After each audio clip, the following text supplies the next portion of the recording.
Okay, so this is the last way I'm going to show you how to solve apples and bananas. I think after this, this horse will be thoroughly dead and beaten. But I'm going to introduce you to regular expressions, which if you've never heard of regular expressions, this is an exciting day for you. So we have these things called regular languages. Regular languages, and English is a regular language, and we can parse it using regular expressions to describe a pattern of text. And this is something that extends far beyond just Python. Regular expressions go back decades and are the foundation for lots of studies in linguistics. Regular expressions are used everything from command line tools like grep is the global regular expression print loop, maybe. We're not actually sure. But databases inside like PostgreSQL and MySQL, you can use regular expressions. You can use them inside of almost every single programming language that's out there, from Perl, Python, Rust. So they're just incredibly useful. Any time that you spend learning regular expressions is going to be very much repaid. And here, this solution here is showing that we can use the RE module. So the first thing that we're going to have to do is import RE for regular expression. And if we do help RE, then we find that the first thing it shows us is a brief introduction to the grammar of regular expressions, where the dot, for instance, means anything. The caret matches at the start of a string, and the dollar matches at the end of a string. One of the things that we're going to be focusing on here is these brackets and it shows here, indicates a set of characters. And we're going to use the set of characters A, E, I, O, U, and we're putting those literally inside of square brackets, and we're making this as a string. So this is a string that we're creating, and we're going to be passing to the sub method. Sub is going to be using for substitute. So what we're saying here is that if we find any of these characters in text, we're going to substitute the vowel that we've been passed in. So if I, for instance, if my text is going to be foobar and my vowel is going to be I, if I say RE sub, anything in the class of A, E, I, O, U, I want to sub that for the vowel in the text. What I get back is fibber. Now let's make it a little more interesting and change this to foo bar. And we see that this doesn't handle the uppercase letters, the uppercase O's. So we need to also then handle searching for A, E, I, O, U in uppercase, and we want to replace that with the uppercase version of the vowel. And so here you see that handles the uppercase O's, but doesn't handle the lowercase. So we have to handle for both of those options, which is why I'm saying text is going to get overwritten with the lowercase version, and then text is going to get overwritten again with the uppercase version, and then at that point we should have the text that we want. So here, if I do that, text is going to be equal to that, and then text is going to be equal to that, and now text has all of the upper and lowercase letters that have been replaced. Now, what's interesting to point out here is that we didn't write the code to make those changes. So before every other version that we coded in this so far, we were iterating through each character and deciding character by character, do we want this character, or do we want the vowel, or do we want the uppercase vowel?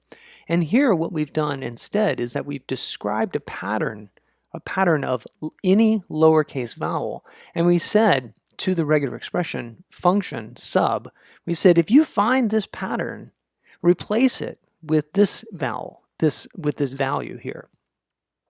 And then we say, and then if you find any of the uppercase vowels, replace it with the uppercase version of the vowel that we tell you. And so we basically haven't written any code. We've let what we've written is a description of what we want to happen, and the regular expression engine took care of making that happen.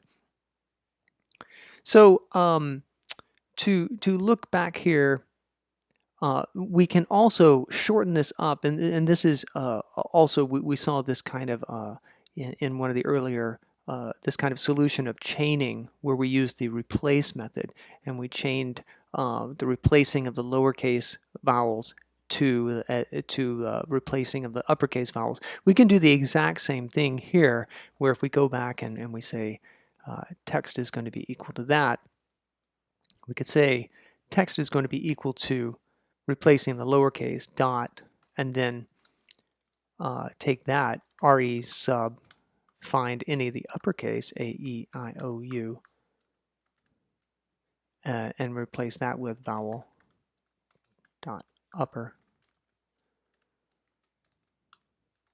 And that is another way of handling both of those. So we're just essentially chaining.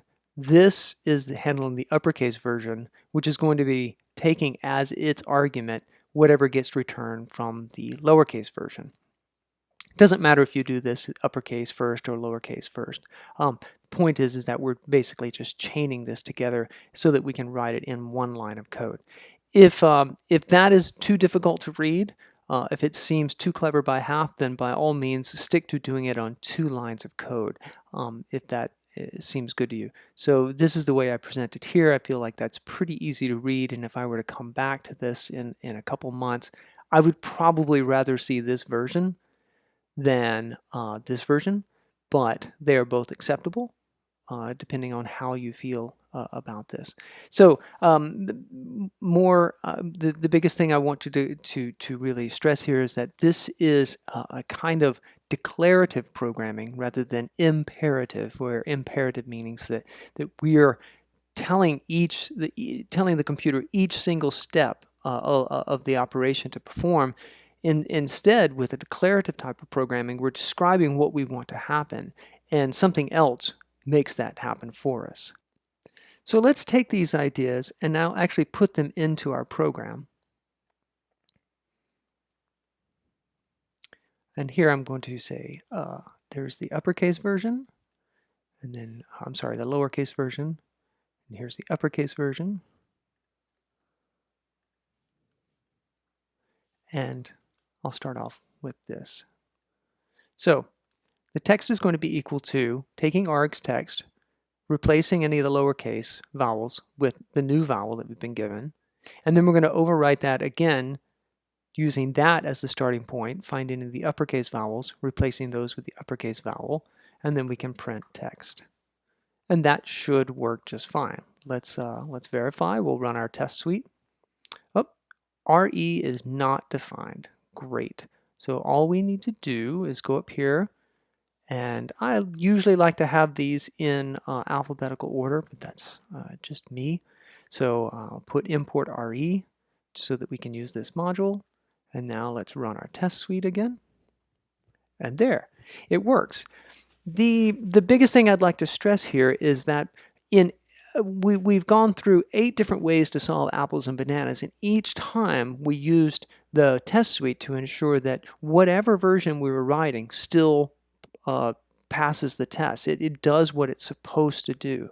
And that is something that you get when you use test-driven development. When you've written the tests that define what a working program should be, and then you can refactor your code. You can try to change it and make sure it still does what it's supposed to do.